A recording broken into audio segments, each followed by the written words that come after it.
जिंदगी में आपका भी ध्यान नहीं लग रहा। ज्यादा सोचने की वजह से बार बार आपको घबराहट होती है और आपका हृदय भी जोर जोर से धड़कता है और बार बार निगेटिव विचार आपके भी दिमाग में आते हैं। तो इस ज्यादा सोचने वाली बीमारी से बचने के लिए और इस बीमारी को दूर करने के लिए आज हम आपको एक बौद्ध भिक्षु की कहानी के माध्यम से आपकी समस्या का हल बताएंगे। तो आज के इस कहानी को पूरा देखें ताकि आप भी इस कहानी को सुनने के बाद आपकी समस्या से छुटकारा पा सके। तो चलिए आज के कहानी की शुरुआत करते हैं। एक बार चीन के एक हिस्से में बहुत बड़ा मठ था जहां लगभग 500 भिक्षु रहते थे। वो सभी अपने गुरु के मार्गदर्शन में खुद को जानने का अभ्यास कर रहे थे। एक दिन एक लड़का उस मठ में शिष्य बनने के लिए आया। उसने मास्टर से कहा, मास्टर, मैं खुद को जानना चाहता हूँ। मैं सच की तलाश कर रहा हूँ। मैं पता लगाना चाहता हूँ कि सच क्या है। मास्टर ने उसकी ओर देखा और कहा कि अगर तुम सच जानना चाहते हो तो तुम्हें अपना पूरा जीवन दांव पर लगाना होगा। सच को जानने में तुम्हारा पूरा जीवन लग सकता है, फिर भी इस बात की गारंटी नहीं है कि तुम्हें इस जीवन काल में सच का पता लगेगा या नहीं। क्या तुम इसके लिए तैयार हो? शिष्य ने कहा। मास्टर, मैं यहाँ पीछे मुड़ने के लिए नहीं आया हूँ, मैं इसके लिए तैयार हूँ। गुरु ने कहा, अगर ऐसा है तुम एक काम करो, इस मठ में 500 भिक्षु है, तुम उनके लिए चावल कूटने का काम करो। बस सुबह से शाम तक चावल कूटने का ही काम करो और जब तुम थक जाओ तो सोने चले जाओ। फिर अगली सुबह उठकर चावल को कूटना शुरू कर दो। इसके अलावा कुछ और मत करना। किसी और चीज के बारे में मत सोचना। बस इस रास्ते पर चलते रहना और दोबारा मेरे पास मत आना। जरूरत पड़ने पर मैं खुद तुम्हारे पास आऊंगा। उस लड़के ने गुरु के आदेश का पालन करते हुए चावल कूटना शुरू कर दिया। उस मठ में 500 शिष्य थे। उन सभी को समय समय पर भोजन की आवश्यकता पड़ती थी, इसीलिए वह बहुत जल्दी उठ जाता था और रात को देर तक चावल कूटता रहता था। जब वह थक जाता तो उसी कमरे में सो जाता था जहां वो चावल कूटता था। वो किसी से बात नहीं करता था और ना ही कोई उससे बात करने के लिए उसके पास आता था। कुछ महीनों तक चावल कूटते हुए उसके मन में पुराने विचार आते रहे, लेकिन उन विचारों को कोई नया विषय नहीं मिला तो वह अपने आप ही मिट गए। धीरे धीरे उसके मन में विचार कम होने लगे। कुछ सालों के बाद तो वो अपना नाम तक ही भूल गया। वह हमेशा चुप रहता और विचारहीन अवस्था में बस चावल कूटता रहता। उसने ना तो कभी ध्यान किया था और ना कभी शास्त्र पढ़ा था। मठ के बाकी शिष्य उसे मूर्ख समझते थे। ऐसा करते हुए 12 साल बीत गए। 12 साल बाद एक दिन मास्टर ने घोषणा की, अब मेरा आखिरी समय आ रहा है और मुझे अपना उत्तराधिकारी चुनना है जो मेरे बाद मठ का मुखिया होगा। इसीलिए मेरा कोई भी शिष्य है जिससे लगता है कि उसे आत्म साक्षात्कार हो गया है और उसे खुद को जान लिया है, तो रात को मेरे दरवाजे के पास आकर इस दीवार पर कुछ पंक्तियां लिखें जिसमें उसकी जिंदगी का सारा अनुभव समाया हो। कई शिष्यों ने ऐसा करने के बारे में सोचा, पर मठ के प्रमुख शिष्यों में से एक ने वहां जाकर कुछ पंक्तियां लिखी। उसे बौद्ध धर्म ग्रंथों का बहुत ज्ञान था। सभी शिष्यों को लगता था कि वो इस मठ का उत्तराधिकारी बन सकता है। उसने लिखा था कि मन एक दर्पण की तरह है जिस पर विचारों और इच्छाओं की धूल जमा हो जाती है। इस धूल को हटाने के लिए ही ध्यान है। जिसकी धूल हट जाती है और मन का दर्पण साफ हो जाता है, वो मोक्ष को प्राप्त कर लेता है। अगली सुबह जब मास्टर उठे और उन्होंने इन पंक्तियों को देखा और उन्होंने कहा कि किस बेवकूफ ने यह सब कचरा मेरी दीवार पर लिखा है। वो शिष्य जिसने यह लिखा था वो चुप रहा। हालांकि उसने जो पंक्तियां लिखी थी वो ज्ञान से भरी थी, लेकिन यह सब किताबी ज्ञान था। वो शिष्य बहुत चालाक था। उसने पंक्तियां लिखी पर उसने नीचे अपने हस्ताक्षर नहीं किए, क्योंकि वो स्वयं इसके बारे में निश्चित नहीं था कि ये सही है या नहीं, क्योंकि उसे आत्म साक्षात्कार नहीं हुआ था। गुरु ने पंक्तियों को पूरी तरह से खारिज कर दिया। ये देखकर सभी हैरान रह गए। ये घटना पूरे मठ में चर्चा का विषय बन गई। इस विषय पर बात करते हुए 2 शिष्य उस शिष्य के पास से गुजरे जो 12 साल पहले यहाँ आया था और दिन रात चावल कूटता रहता था। दोनों की चर्चा सुनकर वह धीरे से हंस पड़ा। दोनों शिष्य ने उसे पूछा कि तुम क्यों हंस रहे हो? दोनों शिष्य की नजर में यह चावल कूटने वाला तुच्छ ही भिक्षु था। किसी ने उसे ना तो कभी ध्यान करते हुए देखा था, ना ही कभी शास्त्र पढ़ते हुए। हर कोई उसे मूर्ख समझता था जो बस चावल को ही जानता था। उस मठ में बहुत बड़े बड़े विद्वान थे, लेकिन उस चावल कूटने वाले को किसी से कोई मतलब नहीं था। इसीलिए वह दोनों शिष्य उसे मुस्कुराता हुआ देखकर चकित रह गए। उन्होंने फिर उससे पूछा कि तुम क्यों हंस रहे हो। उसने जवाब दिया, मैं इसीलिए हंसा कि मास्टर सही बोल रहे हैं। ये सब पंक्तियां कचरा है, इन पंक्तियों का कोई मूल्य नहीं है। वो दोनों शिष्य चौंक गए। उन्होंने उसे पूछा कि क्या तुम ऐसी पंक्तियां लिख सकते हो जो इससे भी बेहतर हो। चावल पीसने वाले ने जवाब दिया, नहीं, क्योंकि मैं अनपढ़ हूँ, लेकिन हाँ, मैं कुछ पंक्तियां कह सकता हूँ। अगर तुमने उन पंक्तियों को तुम लिख सकते हो तो मैं तुम्हारे साथ जाने के लिए तैयार हूँ। उन दोनों शिष्यों ने कहा, ठीक है। वे मास्टर के कमरे के पास गए और चावल कूटने वाले ने कुछ पंक्तियां बोली और दूसरे शिष्य ने उस दीवार पर लिख दिया और उन पंक्तियों के नीचे लिख दिया कि चावल कूटने वाला। उन्हें लगा कि मास्टर इस पर भी गुस्सा करेंगे। जो पंक्तियों उसने लिखने के लिए कहा था बहुत अद्भुत थी और वो पंक्तियां थी, मन तो बस एक का भ्रम है ना, तो मन है, ना ही मन का कोई दर्पण है, और जब मन ही नहीं है तो धूल कहाँ ठहरेगी। जो ये जानता है वो सच को जान गया। जब गुरु ने ये पंक्तियां देखी तो वे आधी रात को उठे और चावल कूटने वाले के पास गए। वह सो रहा था। मास्टर ने उसे जगाया और कहा कि ये लो, मेरी छड़ी और मेरे वस्त्र ले लो। आज से तुम मेरे उत्तराधिकारी हो, लेकिन इस मठ को छोड़कर कहीं दूर चले जाओ, क्योंकि इस मठ में बहुत सारे विद्वान हैं जो खुद को तुमसे ज्यादा श्रेष्ठ मानते हैं और वो तुम्हें मार देंगे।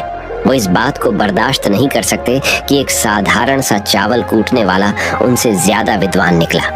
तुम्हें वह सारा ज्ञान हो गया है जो मुझे है। तुम्हें यह सारा ज्ञान चावल कूटते कूटते हुआ है, और मुझे पता है कि तुम जहां भी जाओगे लोग तुम्हारे पास आने लगेंगे, क्योंकि जब कोई फूल खिलता है तो उसकी महक हर तरफ फैलने लगती है। उसने अपने गुरु के पैर छुए और रात को ही वहां से चला गया। अगर हम अपनी जिंदगी में देखें तो पाएंगे बहुत से लोग सोचते हैं कि ध्यान केवल एक ही जगह बैठकर आंखें बंद कर कर ही किया जा सकता है, लेकिन हकीकत में ऐसा नहीं है। ध्यान तो चलते चलते भी किया जा सकता है, अपना कुछ काम करते हुए भी ध्यान किया जा सकता है। असल में ध्यान का मतलब यह है कि आप जो भी काम कर रहे हैं उसे अपनी शिद्दत से करें कि आपको आपके शरीर का ख्याल भी ना रहे। बिल्कुल उस चावल पीसने वाले की तरह जो चावल कूटने में इतना मग्न हो गया कि उसको खुद का कोई ख्याल ही नहीं रहा। उसने चावल कूटते हुए ही उसने आत्म साक्षात्कार प्राप्त कर लिया। हर समय वर्तमान में रहना और कुछ नहीं सोचना। मन तब तक ही है जब तक विचार है। जब विचार ही नहीं रहेंगे तो मन भी गायब हो जाएगा। जब मन ही नहीं रहेगा तभी तुम अपने आप को अच्छे से जान पाओगे। असल में हमें अपने वास्तविक रूप को जानने के लिए कोई अन्य साधना करने की आवश्यकता नहीं है। हम जो कुछ भी कर रहे हैं बस उसमें हमें पूरी तरह से खो जाने की जरूरत है। अपने काम में इस कदर से लीन हो जाओ कि आपका काम भी ध्यान बन जाए। ज्यादा सोचने वाले लोगों के लिए दूसरी रहस्यमयी कहानी अब हम आपको बताएंगे। तो चलिए कहानी की शुरुआत करते हैं। एक गांव में एक आदमी रहता था जो ताले तोड़ने के मामले में एक्सपर्ट था। यानी कि जहां कहीं भी ताले तोड़ने की बात आती थी या लॉक को खोलने की बात आती थी तो उसका नाम सबसे पहले लिया जाता था। एक दिन कुछ समझदार लोगों ने उसकी परीक्षा लेनी चाहिए और उसको बता दिया गया कि आपको इस जगह पर इस तारीख को आना है और ताले को तोड़ना है। जब वह समय के अनुसार तय दिनांक को वहां पहुंच गया तो उसको प्रतियोगिता के नियम समझा दिए गए। आपको एक बॉक्स में बिठा दिया जाएगा और उस बॉक्स को पानी में उतार दिया जाएगा। आपको ताला खोलकर बाहर आना होगा। इस बीच आपको लगता है कि लॉक आपसे नहीं खुल पाएगा तो आप इमरजेंसी बटन को दबा सकते हैं और ऊपर आ सकते हैं, लेकिन आप प्रतियोगिता में हार जाएंगे। उसने सभी नियमों की हाँ कर दी और पानी में चला गया।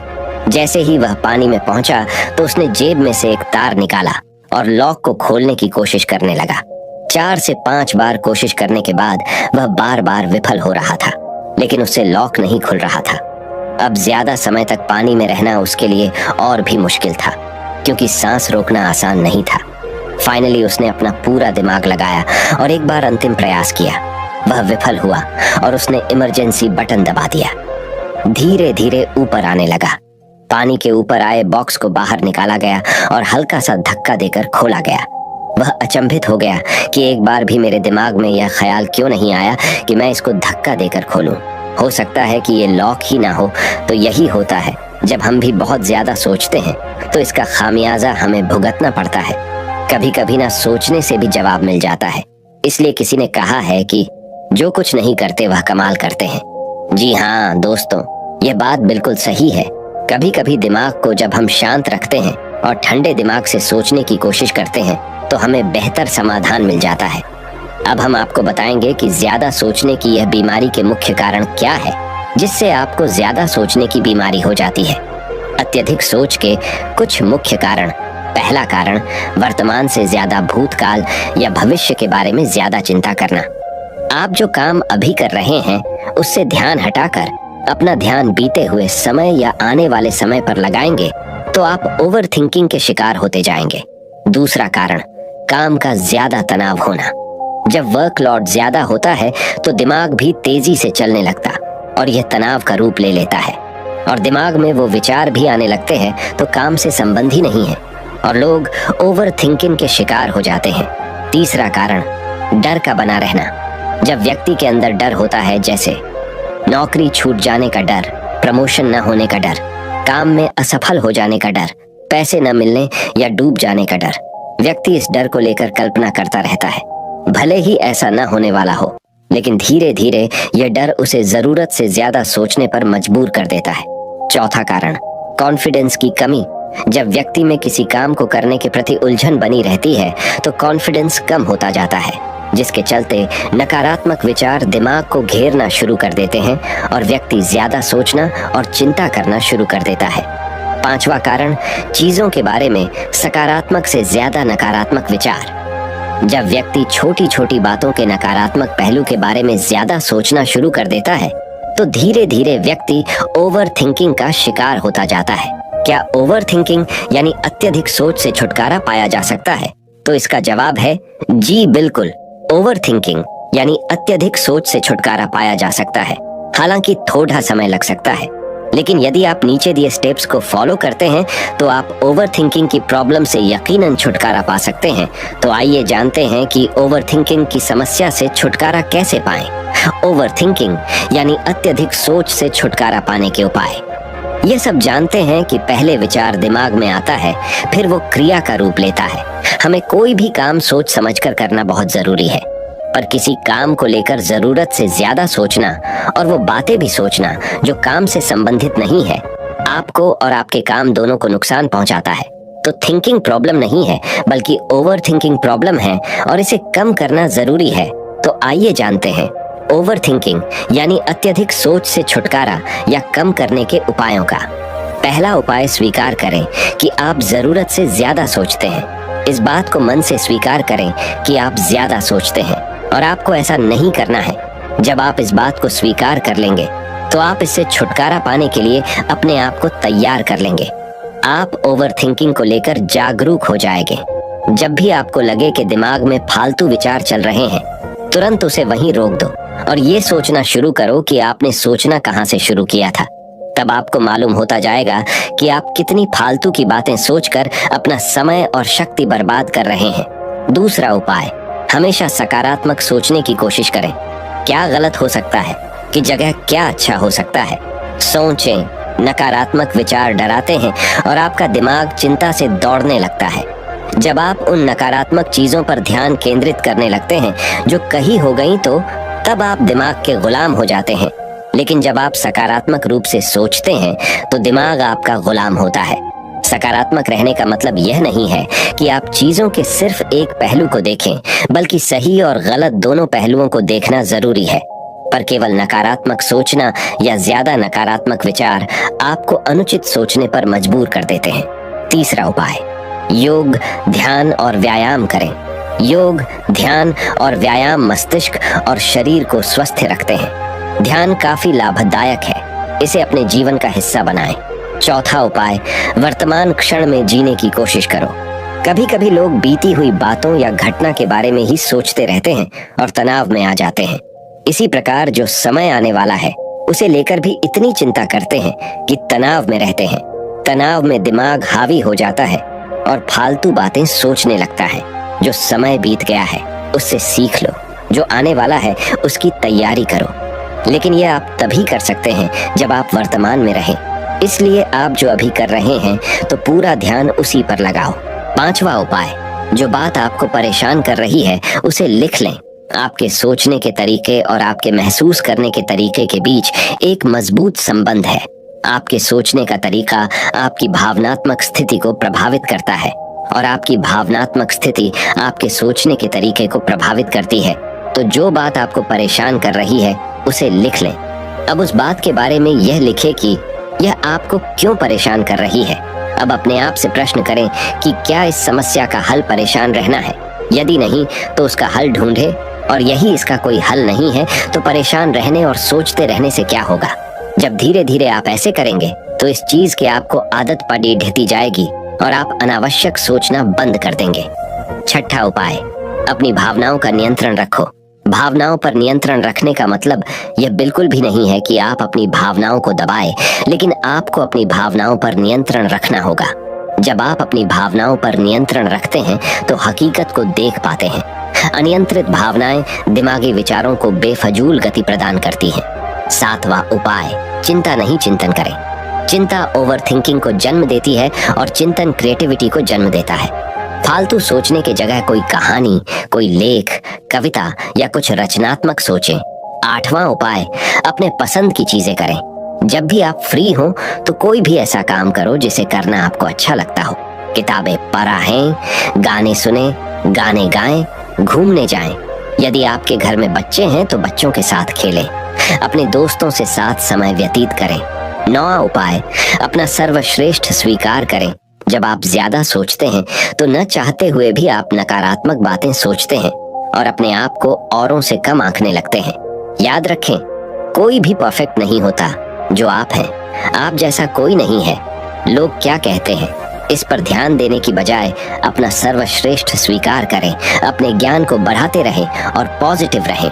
10वां उपाय, मन को शांत रखें। आधुनिक जिंदगी भाग दौड़ और तनाव भरी है। अधिकतर लोगों के साथ तनाव में बने रहना इतना सामान्य हो जाता है कि उन्हें इस बात का पता ही नहीं चलता कि धीरे धीरे तनाव उनके मानसिक और शारीरिक स्वास्थ्य पर बुरा प्रभाव डाल रहा है। जब मन अशांत होता है तब नकारात्मक और बेफिजूल के विचार हमारे दिमाग में घर करने लगते हैं। यदि आप ओवरथिंकिंग से छुटकारा पाना चाहते हैं तो अपने मन को शांत रखें।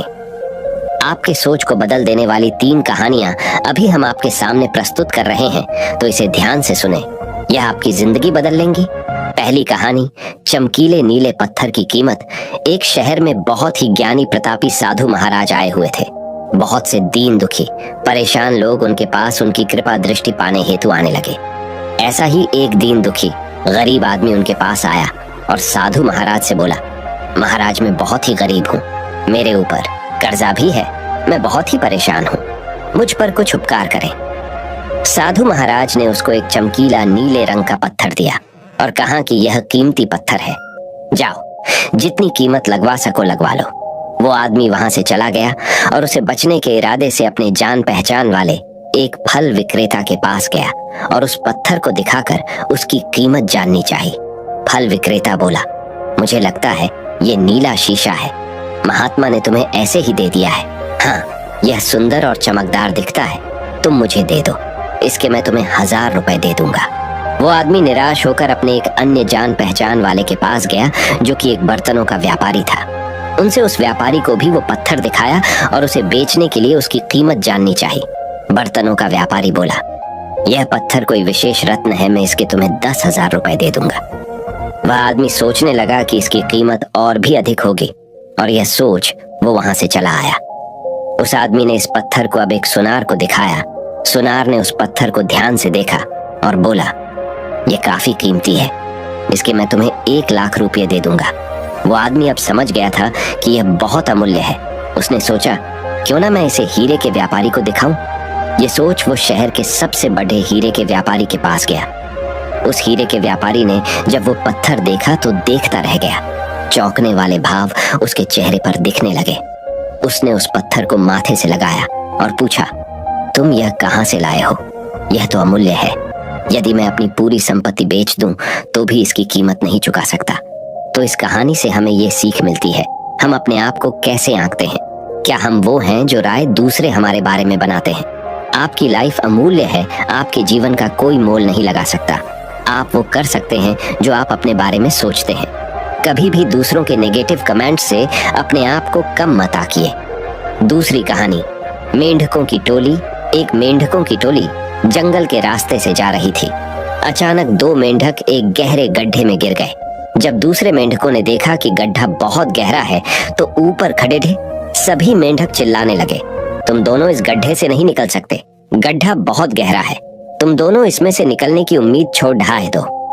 उन दोनों मेंढकों ने शायद ऊपर खड़े मेंढकों की बात नहीं सुनी और गड्ढे से निकलने के लिए लगातार वो उछलते रहे। बाहर खड़े मेंढक लगातार कहते रहे, तुम दोनों बेकार में मेहनत कर रहे हो, तुम्हें हार मान लेनी चाहिए, तुम दोनों को हार मान लेनी चाहिए, तुम नहीं निकल सकते। गड्ढे में गिरे दोनों मेंढकों में से एक मेंढक ने ऊपर खड़े मेंढकों की बात सुन ली और उछलना छोड़ कर वो निराश होकर एक कोने में बैठ गया। दूसरे मेंढक ने प्रयास जारी रखा। वो उछलता रहा जितना वो उछल सकता था। बाहर खड्डे सभी मेंढक लगातार कह रहे थे कि तुम्हें हार मान लेनी चाहिए, पर वो मेंढक शायद उनकी बात नहीं सुन पा रहा था और उछलता रहा और काफी कोशिशों के बाद वो बाहर आ गया। दूसरे मेंढकों ने कहा, क्या तुमने हमारी बात नहीं सुनी? उस मेंढक ने इशारा करके बताया कि वो उनकी बात नहीं सुन सकता क्योंकि वो बहरा है, सुन नहीं सकता, इसलिए वो किसी की भी बात नहीं सुन पाया। वो तो यह सोच रहा था कि सभी उसका उत्साह बढ़ा रहे हैं। इस कहानी से हमें यह सीख मिलती है कि 1. जब भी हम बोलते हैं उनका प्रभाव लोगों पर पेटियाता है, इसलिए हमेशा सकारात्मक बोलें। 2. लोग चाहें जो भी कहें, आप अपने आप पर पूरा विश्वास रखें और सकारात्मक सोचें। 3. कार्य ही मेहनत, अपने ऊपर विश्वास और सकारात्मक सोच से ही हमें सफलता मिलती है। तीसरी कहानी, चील और मुर्गी। एक जंगल में बरगद का पेड़ था। उस पेड़ के ऊपर एक चील घोंसला बनाकर रहती थी जहां उसने अंडे दे रखे थे। उसी पेड़ के नीचे एक जंगली मुर्गी ने भी अंडे दे रखे थे। एक दिन उस चील के अंडों में से एक अंडा नीचे गिरा और मुर्गी के अंडों में जाकर मिल गया। समय बीता, अंडा फूटा और चील का बच्चा उस अंडे से निकला और वह यह सोचते बड़ा हुआ कि वो एक मुर्गी है। वो मुर्गी के बाकी बच्चों के साथ बढ़ा हुआ। वह उन्हीं कामों को करता जिन्हें एक मुर्गी करती है। वो मुर्गी की तरह ही कुड्डाता, जमीन खोद कर दाने चुगता और वो इतना ही ऊंचा उड़द डाह पाता जितना कि एक मुर्गी उड़द डाहती है। एक दिन उसने आसमान में एक चील को देखा जो बड़ी शान से उड़द डाह रही थी। उसने अपनी मुर्गी माँ से पूछा कि उस चिड़िया का क्या नाम है जो इतना ऊंचा बड़ी शान से उड़द डाह रही है। मुर्गी ने जवाब दिया, वह एक चील है। फिर चील के बच्चे ने पूछा, माँ, मैं इतना ऊंचा क्यों नहीं उड़ पाता? मुर्गी बोली, तुम इतना ऊंचा नहीं उड़ सकते क्योंकि तुम एक मुर्गे हो। उसने मुर्गी की बात मान ली और मुर्गे की जिंदगी जीता हुआ एक दिन मर गया। इस कहानी से हमें यह सीख मिलती है कि जो भी हम सोचते हैं या कुछ नया करने की कोशिश करते हैं तो दूसरे हमें यह कहकर रोकते हैं कि तुम ऐसा नहीं कर सकते, ऐसा नहीं हो सकता, और हम अपना इरादा यह सोचकर बदल लेते हैं कि वाकई मैं यह नहीं कर सकता और हार मान लेते हैं। इसका मुख्य कारण है अपने ऊपर भरोसा न होना, अपनी शक्तियों पर भरोसा न होना, अपने काम पर भरोसा न होना। दोस्तों, जो लोग कहते हैं कहने दीजिए, लोगों का काम है कहना। अपने आप पर भरोसा रखें, अपने आप को पहचानें। दोस्तों, अगर जीत निश्चित हो तो कायर भी LDDH जाते हैं। बहादुर वो कहलाते हैं जो हार निश्चित हो फिर भी मैदान नहीं छोड़ डाहते। मित्रों, उम्मीद करता हूँ कि आपको इन 3 कहानियों से अपनी सोच को बदल लेने में मदद मिली होगी और आपको अपने ज्यादा सोचने वाली समस्या से छुटकारा पाने के उपाय भी इस वीडियो के माध्यम से आपको मिले होंगे। इस वीडियो से आपको कुछ सीखने को मिला हो तो इस वीडियो को अपने दोस्तों के साथ जितना हो सके उतना शेयर कीजिए और इस वीडियो के एक लाइक कीजिए और हमारे चैनल को सब्सक्राइब कीजिए। इस वीडियो को देखने के लिए आपका बहुत बहुत धन्यवाद। नमो बुद्धाय।